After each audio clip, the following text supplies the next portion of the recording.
Are you ready to have your website get found by the right people? Are you looking to rank at the top of Google so you get more traffic to your website? Are you ready to learn how to use SEO and content marketing to grow your organic traffic? If so, you are in the right place, my friend. Welcome to the Simple SEO Content Podcast, where I show you how to combine the power of SEO, search engine optimization, and content marketing to build your like, know, and trust factor with your audience, which allows you to get found by the right people and turn those visitors into buyers. No more frustration or confusion, and no more time wasted wondering if you're doing your SEO right.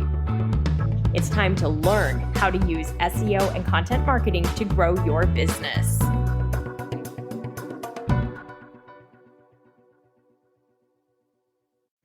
Hi, welcome to the Simple SEO Content Podcast. I am your host, Rachel Lindhagen, and I'm so glad that you're here with me this week. Today, I want to talk about a question that I get a lot from students. Why is my competitor ranking higher than me? And more importantly, what do I do about it? So let's dig right in. There are a couple of different reasons that your competitor might be ranking higher than you in Google search results. Now, if you're wondering, does it matter? Yes, this matters a lot. It's really important because the higher you rank in the search results, the more clicks you're going to get. Generally speaking, people are not going to go searching for your website.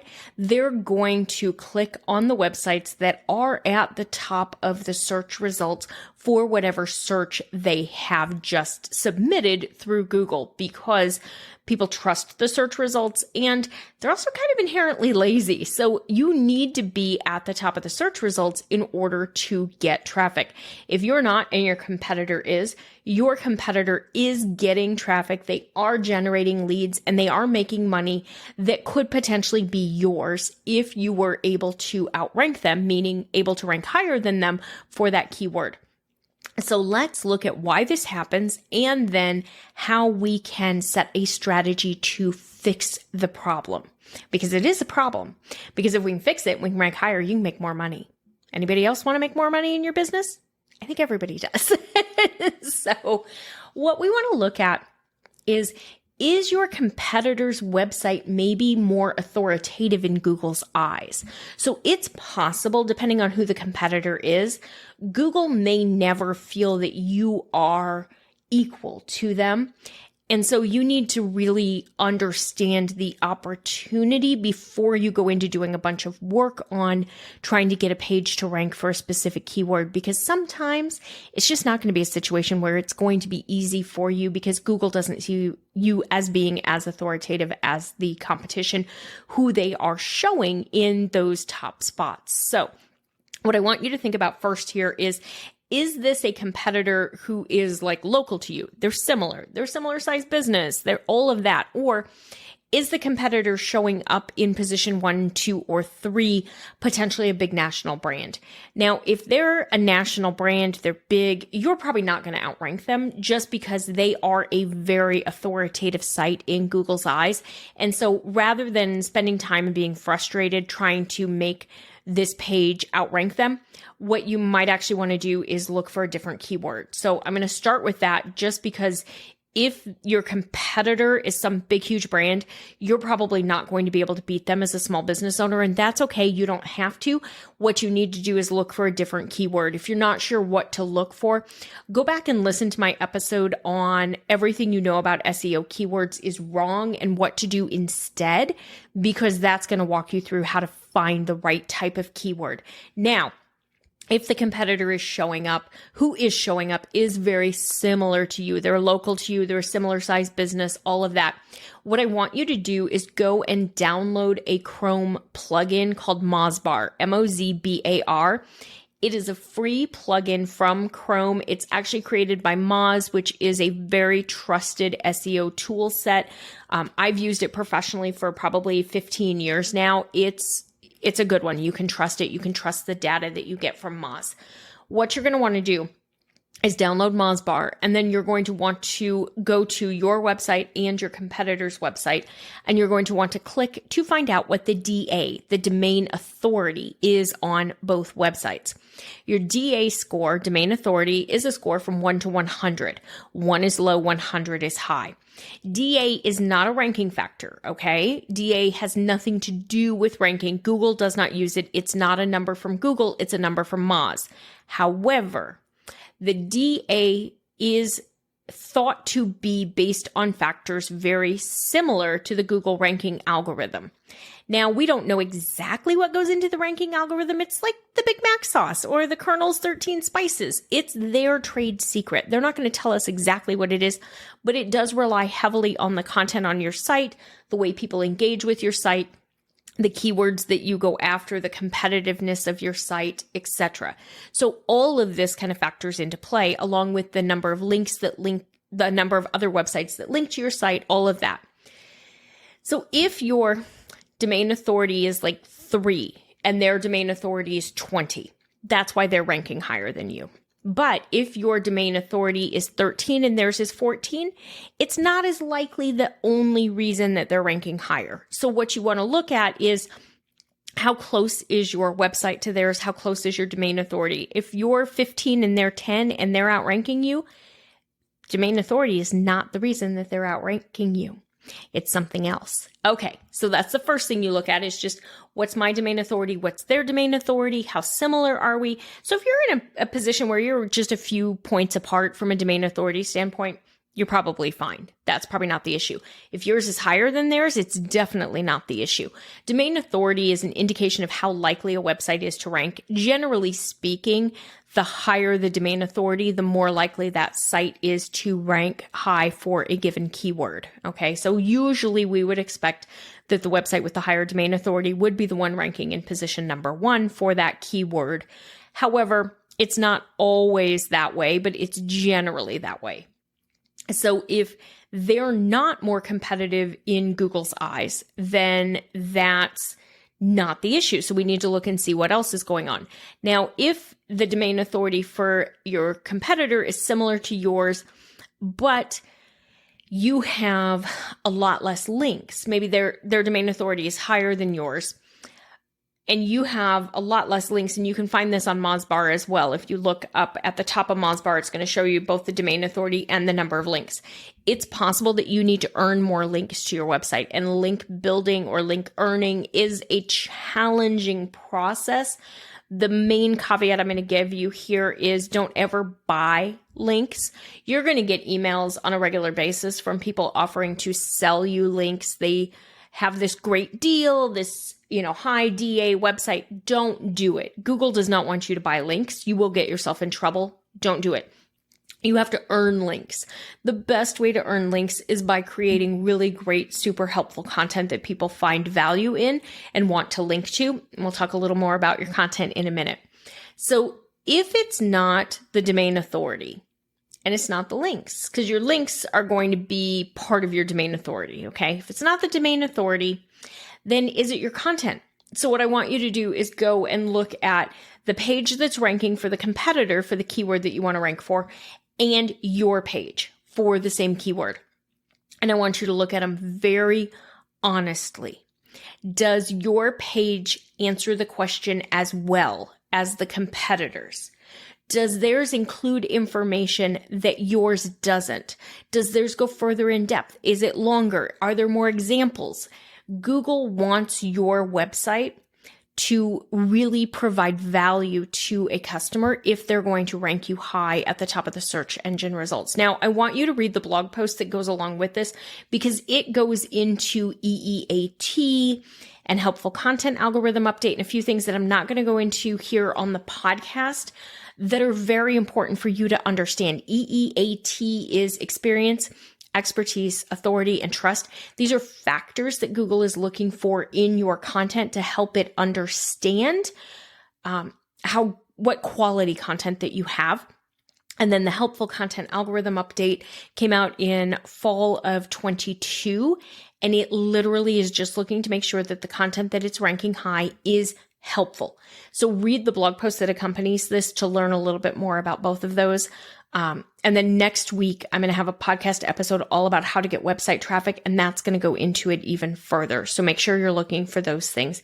What I want you to know is just make sure that your content is really great, really helpful, provides value, includes anecdotes or stories where applicable, background information, helps people really know that this is a site that can be trusted for this type query. Now, the other thing that could be causing it, your optimization, your SEO. Have you done SEO on your content? If you have not, and your competitor has, that's going to be a big part of why your competitor is outranking you. So you need to make sure that you're doing SEO on your website. So if you have not done your title tags and your meta descriptions, you've not done your image alt text, you've not updated and optimized your image file names, you haven't used your keyword in your header tags, you haven't used it in your copy, or you put it one place in your copy, but you didn't do anything else, you're not optimized. So if you're not sure what to do from an optimization standpoint, that's okay. Don't worry about it. Go to the freebies tab on my website, download the SEO content quick start guide, and then take my free class. It's going to walk you through exactly what you need to do so that you can start getting more traffic from Google. If the SEO piece is the problem, you need to do the optimization on that page, and then that should help you rank higher, because Google's not going to rank you. If you haven't done the optimization and somebody else has, they're more likely to rank the person who's done the optimization. So now we've looked at what's potentially causing the issue. Is it the domain authority of the website? Is it that you've chosen a keyword that's too competitive for your business to rank for? Is it the content? Or is it the optimization of the content? So I want you to, look at it, note down which of those 4 items is perceived to be the problem. From here, you're going to craft a strategy to resolve whatever issue it is. If the issue is that the competition is too big and you're probably never going to rank for this keyword, I want you to look for a different keyword that is related that you could potentially use instead, because this one's not going to work, and that's okay.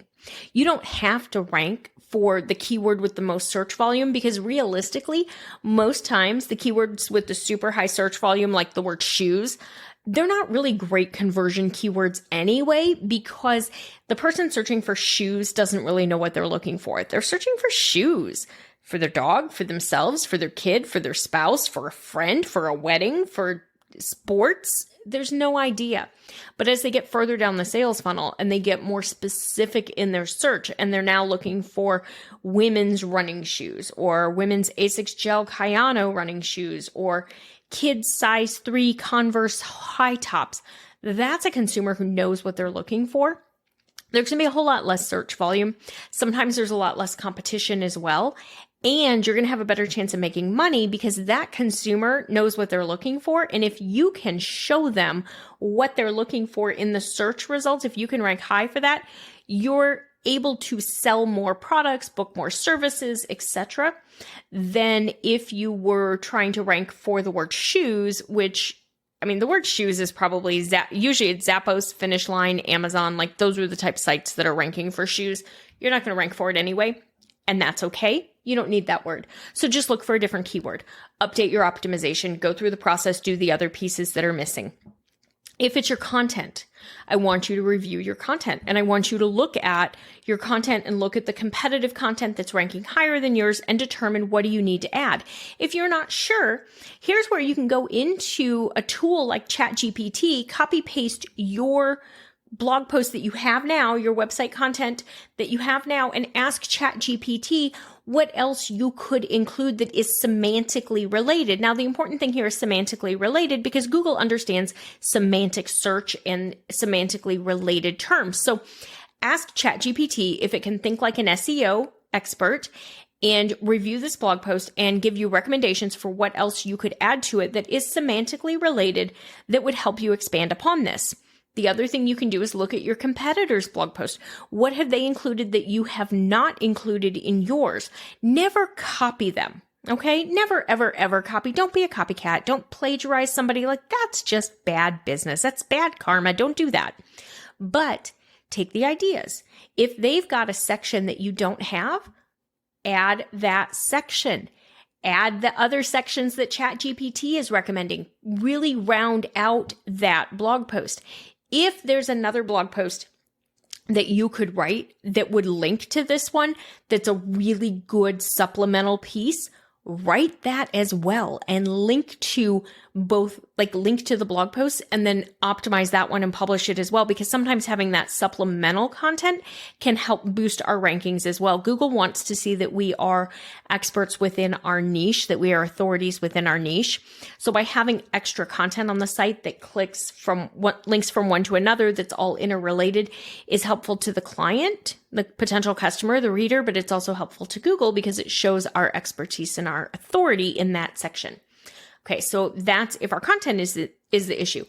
If your optimization is the issue, like your content is great, your domain authority is great, you just didn't optimize, that's why you're not ranking. So now go through and use your keyword. And what I want you to do, if you can rank for this keyword, go ahead and use it. I want you to incorporate it in your title tag and your meta description. I want you to rename your image file name using your keyword. I want you to put the dash, the one that looks like a minus sign, put that in between the words because Google reads those as a space. Now, a little bonus point here. If you can also include your business name, so keyword dash business name .jpg. This is going to let you have more of the search engine real estate because Google will show those images when somebody searches your business name. So it just shows additional real estate. It's another way of getting somebody to find your business and come back to your website. So if it's your SEO that's the issue, you're going to update your SEO. Grab my SEO Quick Start Guide, SEO Content Quick Start Guide right now. It's going to walk you through all of this.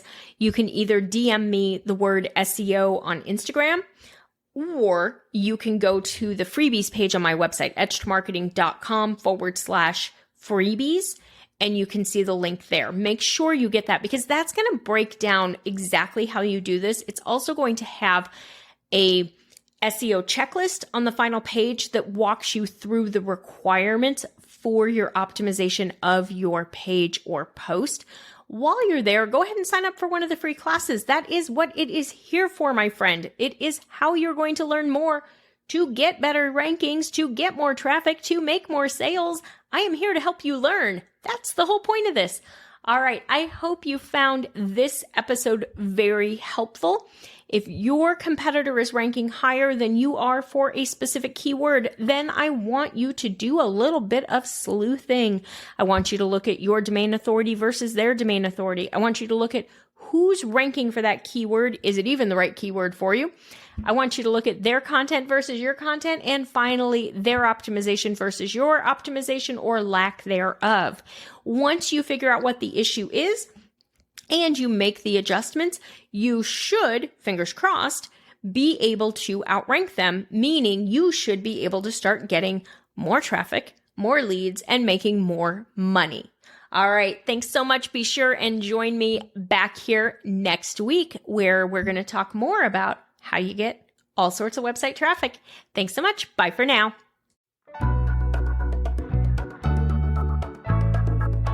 That's all for today's episode of the Simple SEO Content Podcast. I want to thank you so much for joining me. Make sure you visit my website, etchedmarketing.com, and visit the freebies tab. Right there, you're going to find the SEO Content Quick Start Guide along with the free SEO class. So you'll have everything you need to know to get started with SEO and content marketing. Then do me a favor, if you wouldn't mind, if you would do a rating and a review of this podcast on your favorite platform, that would really help spread the message, and I do greatly appreciate it.